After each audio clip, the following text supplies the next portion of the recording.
Hello, everyone. Dr. Vicky here, speaking to you from the Seeds of Transformation Healing Center. We're going to look at the last week and a half, I guess, of October, wrapping this very eventful month up. And let's get started. Yeah.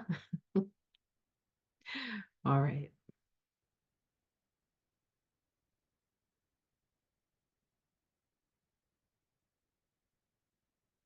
All right.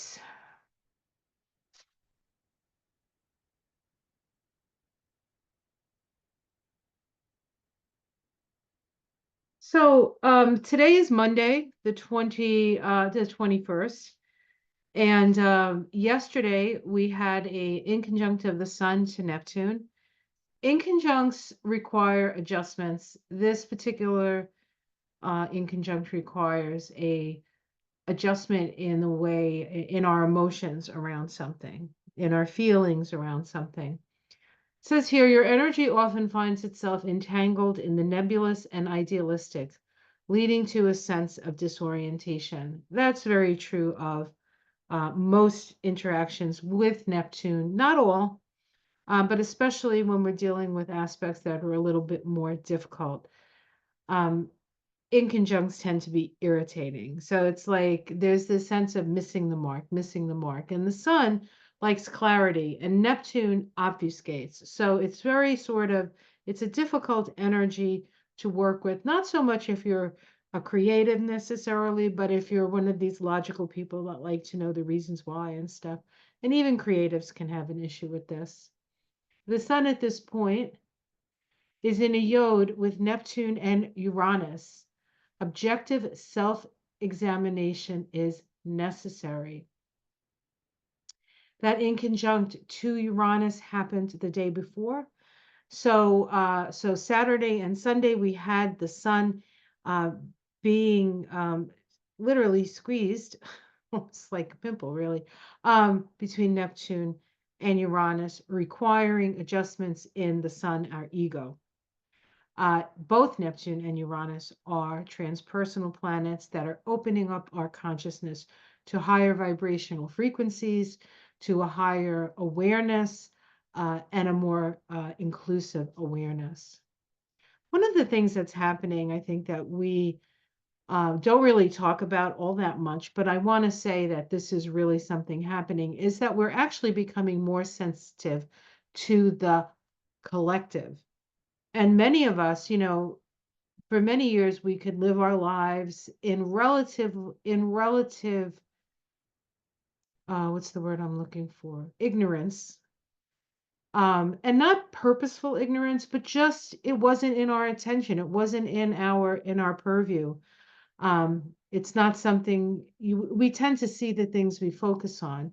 As we start to become more and more sensitive to these higher vibrations, as it's as if the veil that separates us starts to fall away. And so we can't help but feel what other people are feeling in a way. And that can be overwhelming because there's just um, so much suffering on the planet right now that we're becoming aware of on many different levels, not just mental, but emotional and even physical, along with a lot of planetary changes, a lot of things at the last degrees of the sign. That's always sort of a culmination and ending, getting it all out, sort of, so to speak. And I could go on, but I won't because I don't want to keep you too long. All right, so Tuesday, October 22nd, we have Mercury making a waning trine to Saturn, discipline thinking, and the ability to blend intellect with practicality. So the nebulousness, right, that we've experienced with Neptune, we get a little respite with Mercury making a trine to Saturn. Mercury, the way we think, Saturn deals with structure, but these are in water signs, so it's not as structured as you might think, because it's water. Water doesn't, water has its own structure, but it needs a conduit, right? It needs a conduit to flow through. We also have oh, what is it? What did I write here? Disciplined thinking and the ability to blend intellect with practicality. Intellect with practicality. And because it's in water, that overlay of sensitivity that comes when we're dealing with water signs. And Sun making a last quarter square to Pluto. Old patterns, belief, time-based cultural truths and values no longer serve or have personal meaning. So this is a natural time of rebellion. Rebellion against the status quo, rebellion against the powers that be. Okay. And the Sun then ingresses into Scorpio because all of this Sun energy interacting right with Pluto is at the last degree of Capricorn. So the Sun is going to be at the last degree of Libra. And so then shortly thereafter, it meets up with Pluto. It moves into Pluto's a sign that Pluto rules, Scorpio. So bringing a depth, right? A depth. On Thursday, the 24th, Mars makes a sextile to Uranus, increases your desire for fun and excitement. This is a perfect time to make changes in your life because it will happen. It will happen. On Sunday, the 27th, Mercury makes an inconjunct to Jupiter. Mercury and Jupiter are the two planets associated with the mind, and we need an adjustment here.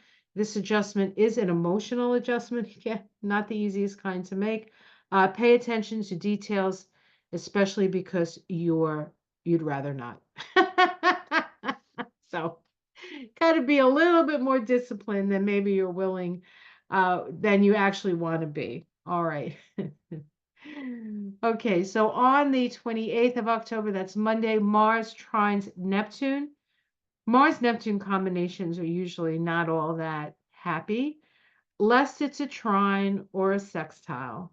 Okay, the rest of them a little bit more difficult because there's flow, right? With the trine, there's flow. So we have a flow.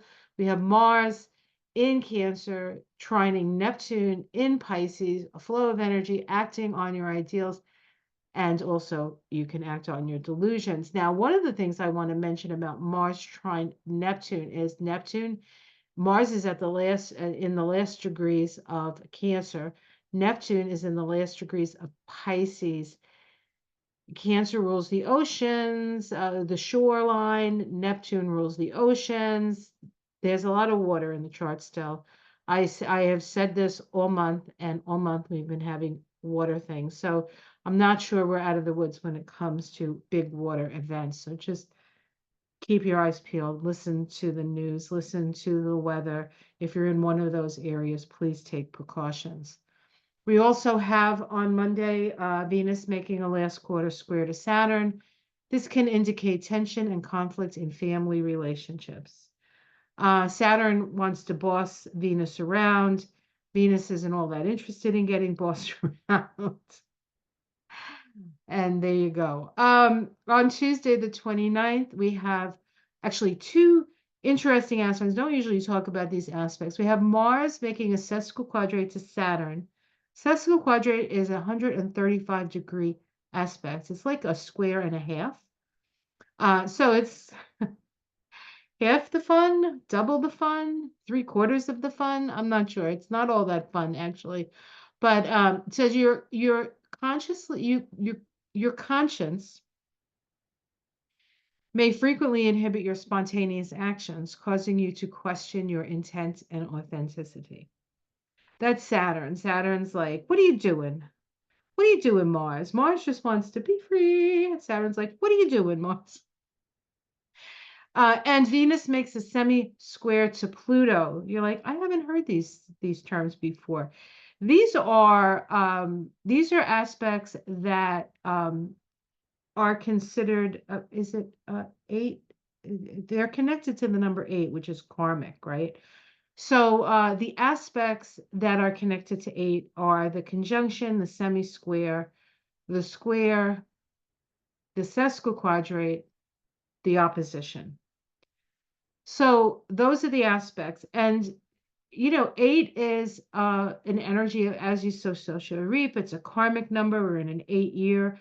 So these sesquiquadrates and semi-squares really do matter. They're tense. They might not be as evident as, say, a square or an opposition, but or even a conjunction for that matter. There's a lot of energy in a conjunction, but um, this is like a finer tuning kind of energy, I think.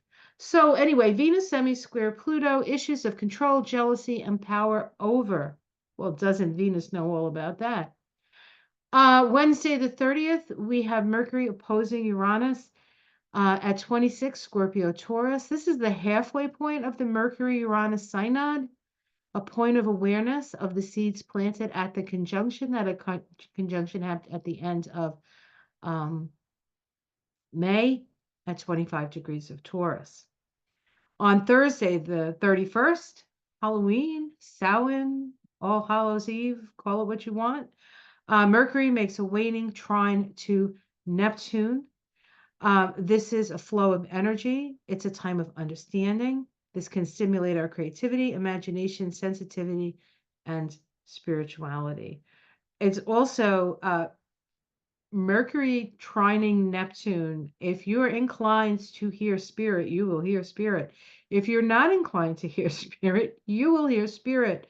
Bumps in the night are really bumps in the night at this time. So, and of course, this is the time when when the veil between the dimensions is thinnest. Okay, that's why Halloween has the whole idea that it's haunted and the ghosts come back, and we're just more sensitive. We're just more sensitive, and the veil is thinner. So when the veil is thinner, we can hear them, we can experience these phenomena, but the veil's also thinner. So you have to watch that you don't slip the veil, right? I always remember one of my favorite actors, and I was heartbroken when it happened. It was many years ago, 1989, when River Phoenix passed away. Um, yeah, he was a little bit of a thing, and he was doing a lot of drugs, but he died on the 31st, which is when the veil is at its thinnest. So we do have to be careful. So if you're inclined to do any of those things River did, I would say, whoa, cowboy. Okay.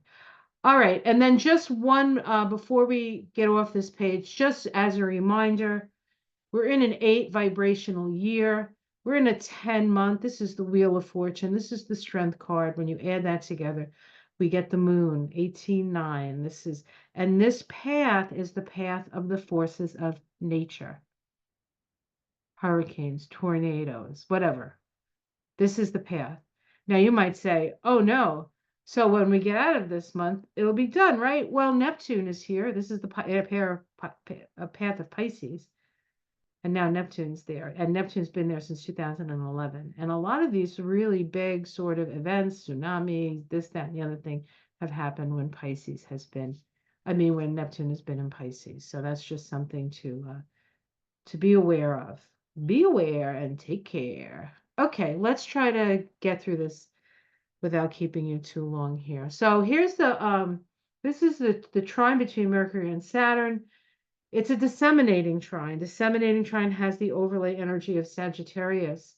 It's distributing the knowledge and understanding through personal experience based on the seeds planted at the Mercury-Saturn conjunction of February 28th, 2024. That occurred at 10 degrees of Pisces. The Sabian symbol at that time is an aviator flying through ground obscuring clouds. The idea between this symbol was for us to become more, to utilize our senses beyond our five senses. So our intuition, right? Our ESP. And now we have Mercury at 14 degrees of Scorpio. Sabian symbol networking, creating interactive networks of cooperation and communication. It is an essential aspect to building community, widespread communication of feeling and thought. And it's trine Saturn at 14 degrees of Pisces, using glamour as a shield. The symbol is a woman in a fox fur.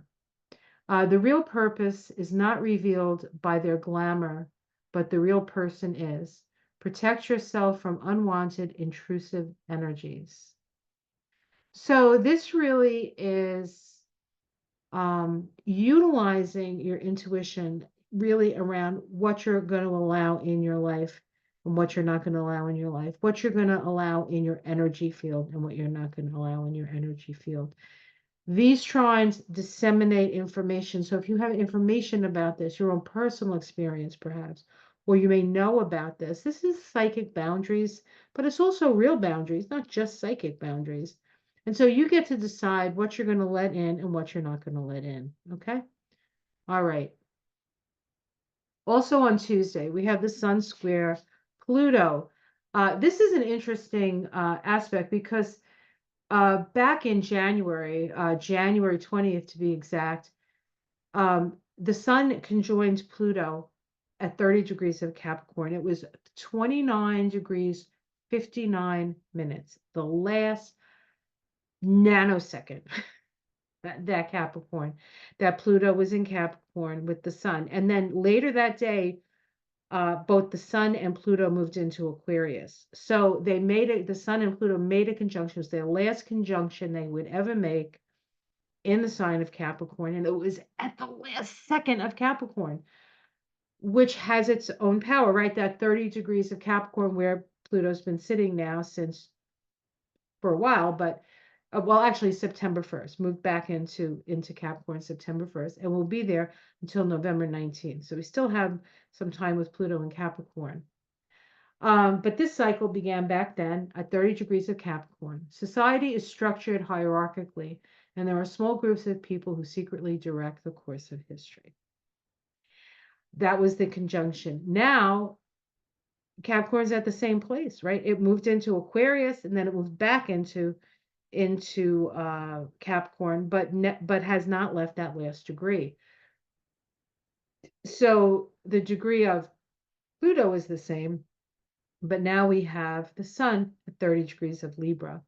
And this is a last quarter crisis in consciousness square, okay? This is turning away and revising. This is moving away from the past, really, and moving into the future with a more responsible way of looking at the world. This requires you to be responsible. Pushing away from the powers that be, or saying that doesn't make any sense to me and I choose to live my life this way, doesn't mean you choose to live your life and just do whatever the heck you want without the law. You have to follow the law, especially the laws of nature, and to a certain extent the laws of man, because you don't want to be imprisoned, right? So you can rebel and you can turn your back on maybe the things in the culture that seem like that's the greatest thing you can do. If you're rich, that's the best thing you can do. If you're beautiful, that's the best way you can be. All of these superlatives, but if it doesn't resonate within you and it's not expressed through your experience, then it's not for you, right? And that's what this last quarter square can sort of bring us to. So we have this Sun at 30 degrees of Libra, 3 mountains of knowledge on a philosopher's head. Wisdom of knowledge. We can see wisdom as both truth and love, which requires a deep understanding of human nature and the context of life circumstances, using knowledge as a platform to develop wisdom. This is about looking at things as they are and taking into consideration. When you judge somebody, get a job, what are you doing? You're just sitting around, hanging around. You don't know the context of that person's life unless you live with them, and then even then you might not know the context of their inner life or their past lives. So this is a requirement really for us to be more understanding and accepting each other for where we're at, because if we can't accept for each other for where we're at, I'm not sure we can get any further than that. And then the Sun ingresses into Scorpio. Now, the first degree of Scorpio is a sightseeing bus. We move away from our beloved past, motivated by curiosity for greater experience. Scorpio deals with desire, and desire is what we don't have. I mean, we have desire for what we don't have, right? Okay. Now, the ruler of Scorpio is a sign that's co-ruled, so I like to see where the rulers are. Well, we have Pluto as the ruler of Scorpio at 30 degrees of Capricorn, because that's where it's been. It's all it's going to be there. That's it. That's the only place it's going to be from September to November. And we have accepting the need for high-level management of collective affairs. Two sides must exist in this phenomenon. The dark aspect is revealed by a satanic elite that selfishly controls the wealth and the laws of the world. There are also a hierarchy of light beings, equally powerful, yet focused on keeping open the path to freedom and complete realization. We need to choose which group we offer our attention. So this is about choice. Isn't it always about choice? We have free will, so it's always about choice for us. Now, Mars is at 27 degrees of Cancer. That's the other, that's the co-ruler of Scorpio. A storm in a canyon. Crisis leading to transformation. This actually sounds like Helene in North Carolina, honestly, but okay. Eventually, our lives are disturbed by forces that call attention to the transient and shallow nature of luxuries, facing crisis philosophically. And of course, the sun's going to be moving through Scorpio for 30 days. And there's the sun in Scorpio. This is a chart for the US. So the sun in Scorpio is in the house of health, service, military service, pets, mentoring, and the like. We have Mars in the fourth house in Cancer and Pluto up here. Now, I just want to also point out that Mars and Pluto are in opposition to each other. This opposition isn't exact until November 3rd. And in fact, we have between the 22nd and the 3rd, on the 1st, we have a new moon, and the new moon is in Scorpio, 10 degrees of Scorpio to be exact.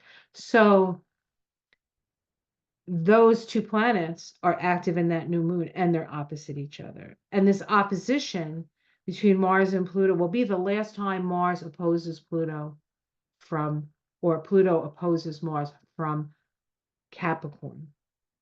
Next time, and there's actually 3 of these this year and next year. There's 3 hits of opposition because of the retrograde motion of Pluto. Now, I mean the retrograde motion of Mars. This is the only one that happens in Cancer and Capricorn. The next 2 are going to happen in Aquarius and Leo. Thursday, the 24th, Mars makes a waxing sextile to Uranus. Waxing means growing. It means opening the lines of communication, especially on the seeds planted at the Mars-Uranus conjunction. That happened on the 15th of July at 27 degrees of Taurus, the wisdom of an elder. That was about 6 days before Biden gave up the nomination on the 20th, I think it was the 21st, it was a Sunday. So this was that tension that week before, remember when everybody was trying to get rid of him and other people were like, leave him alone and all that stuff. That was the tension that was going on when these 2 planets made a conjunction. Now the lines of communication are open. We might understand more about that whole thing. Uranus, again, is at the 27th degree of Taurus, so the wisdom of an elder still applies. And we have Mars at the 27th degree of Cancer, a storm in a canyon, crisis leading to transformation. So the wisdom of an elder and a crisis. We need to listen to the elders in this case. And this is not just the elders like the elder president. This could be the elders of your tribe, the elders of your family, the people. Hell, I can be an elder. I'm old enough to be an elder. It's the people who have some life experience under their belt. And then especially if they're also connected to their elders, right? And they keep the wisdom sort of moving here. All right, so on October 28th, now we're into the next week, we have Mars make the trine to Neptune, creative self-expressive trine from the seeds planted at the Mars-Neptune conjunction. That actually happened on April 29th at 29 degrees of Pisces. 29 degrees of Pisces, a prism. So this was the initial impulse for this, what is now a trine, a self-expressive creative trine. God chooses to express itself as diversity. The Creator created a multiplicity of facets of itself. We cannot, therefore, ever expect to end our evolutionary journey, since God itself is not static. The Creator is creative and so always changing its expression like a kaleidoscope. Life itself, therefore, requires differentiation. We do not know. We do not know God only by surrendering the self. We also know God by expressing the self creatively. Okay, so now Mars is at 28 degrees of Cancer, a modern day Pocahontas. It is hardly surprising that humanity's survival instincts brought about the inclination to become civilized, to create social structures and limit the risks of discomfort of primitive living. Yet taken too far, this process lifts people into a false world divorced from nature, which actually is unsustainable. The return to nature is a necessary rebalancing when we have lost touch with the earth. And it is trine Neptune, now at 28 degrees of Pisces, a fertile garden under a full moon. Success in mastering the earth plane is measured by our ability to win abundance without becoming a slave to greed. There's messages here, God. There are messages. Now, we also have to consider these messages are coming at the end of Pisces. So Pisces as the last zodiac sign, and here you can see the trine right here. Here's Neptune, and 120 degrees away is Mars. Mars is in the 9th house. This is foreign places, and Neptune is in the 5th house. Creativity, children, luck, fun, games. Fun and games. Not all fun and games. It's actually not, but we can have a little fun, I think, especially with the trine. This is a great time to go dancing, actually. Improvisational dancing. Anyway, yeah, so we have to come to bed. We have to have a better relationship with nature, because as many of you have realized, nature can take you out in a minute. All right. Monday the 28th, Venus makes a last quarter square to Saturn. This is a crisis in faith square. It can indicate tension and conflict in family relationships. This cycle began at the Venus-Saturn conjunction on March 21st of 2024 at 13 of Pisces. That symbol is a sword in a museum. Rather like a wand, the sword directs our attention towards one and only one thing, and thus concentrates the will, developing a sharpness of intent, right? Focusing. This is about focusing, a single pointed certainty of purpose. That's what this initial conjunction was asking us. Okay. Now we have Venus at 13 degrees of Sag. Saturn still at 13 degrees. So Saturn has moved, but it's come back to the place where it made its conjunction, which even puts more emphasis on the single pointed certainty of purpose. A widow's past is brought to light. Dealing with unresolved issues, the past can never be forgotten until we have dealt with what we need to deal with fully and finally, facing up to our past imperfections. And I just want to point out that this square is part of a hammer of Thor. See that? And what's holding the hammer but Mars in Cancer? This is intense, guys. This is intense. These are the two aspects, the sesquiquadrate and the semi-square.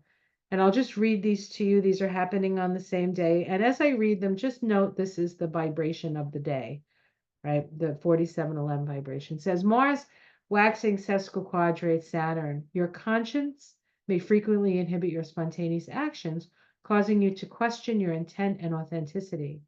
This aspect can display an abrasive display of egotism. Humbling events are on its way to course correct this Mars. Course correct Mars. Saturn ain't playing here, guys.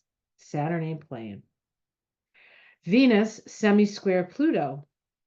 Venus is on the last leg of her synodic cycle with Pluto. So we're at the last evolutionary gateway. Oh yeah, so sesquiquadrates, semi-squares, conjunctions, squares, and oppositions are evolutionary gateways when two planets. It's where you have to evolve. It's the point of evolution, no matter what planet you're dealing with, even if they're planets that are not necessarily connected to evolution, like Pluto is and Neptune is and Uranus. Say it's just Venus and Mars. It requires you to evolve in your relationship between those two planets. All right, back to the pink here. Issues of control, jealousy, and power struggles are up for review to come to an understanding of this dynamic while releasing that which no longer serves as we plan for the future. Here we are inclined to shape our social vision based on our ideals, only to possibly realize that the world is not quite ready for such a vision. And so if the world's not ready now, you plant the seed for the next cycle of Venus and Pluto. And that cycle this cycle actually began in Aquarius. And the next cycle and the next cycle, and they'll all be in Aquarius from now on, because that's where Pluto sits for 20 years. All right. Wednesday, the 30th, Mercury opposing Uranus. And here we can see, here's Uranus in the first house, here's Mercury in the seventh house. This is I and thou, this is the United States, this is our relationships with both our allies and our enemies. Mercury opposing Uranus, the halfway point of the Mercury-Uranus synod that began at the Mercury-Uranus conjunction on the 31st of May. That happened at 25 degrees of Taurus. A well-kept public park. The symbology stating that it takes a community to take care of spaces that are public, that we share. We need to take care of our shared space. That could actually be a public park or any shared space we have, right? Make sure that things are well kept and things are moving and things aren't getting cluttered up and there's a flow of energy. Now Mercury is at 26 degrees of Scorpio. Indians making a camp. Adaptability. We must learn how to respond to the changing environmental conditions within which we live. Trust that we can find whatever we need wherever we go. All right. It's these symbols are so very poignant because of what has been going on worldwide with floods and all kinds of earth changes. So these really do ring true, I think. Opposing Uranus at 26 of Taurus, a Spaniard serenading his beloved, acting appropriately. Well, there's some people need to learn this, right? Personal desires are acted out according to the permitted roles that our culture lays down, learning how to behave appropriately.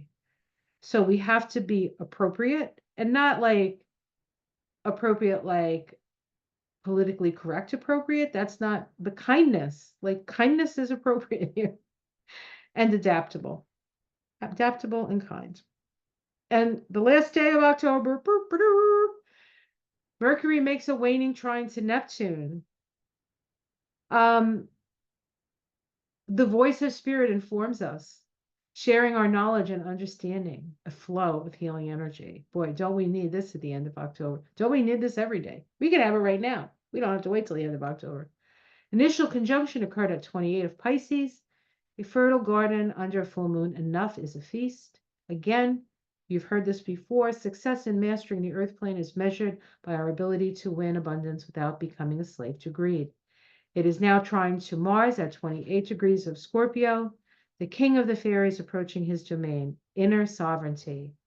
However pompous and controlling society may get, we still have our own inner world over which we must hold sway. Awareness of our deepest yearnings. And that's a beautiful way to end this month. All right, that's the story, Morning Glories. I hope you find this helpful. Like and subscribe if you haven't. Check out, let's see, we're going to do Mystic Sisters this week, Saturday on my channel. You can check that out. And are we going to be doing, hold on, let me see. Yeah, Mystic Sisters on my channel. That'll be the 26th. And on the 2nd, we'll be doing it on Ona's channel. And then somewhere on the next week, the week of the 27th, we'll be doing the moon shadows episode about the new moon in Scorpio, which happens on the 1st. And that's a really powerful moon. So you can check that out as well. All right. I love you guys. I am going to be having a on my channel membership. I'm working on that. I'll hopefully have that out by the beginning of the year. And that way I can dig into some more subjects without feeling held back by the advertising stuff. There are things I think need to be said, and you can't there are less and less you can really say on YouTube. But I'll still be doing all kinds of stuff that you don't have to be a member for, so not to worry. Okay, guys, take care. Much love. Namaste.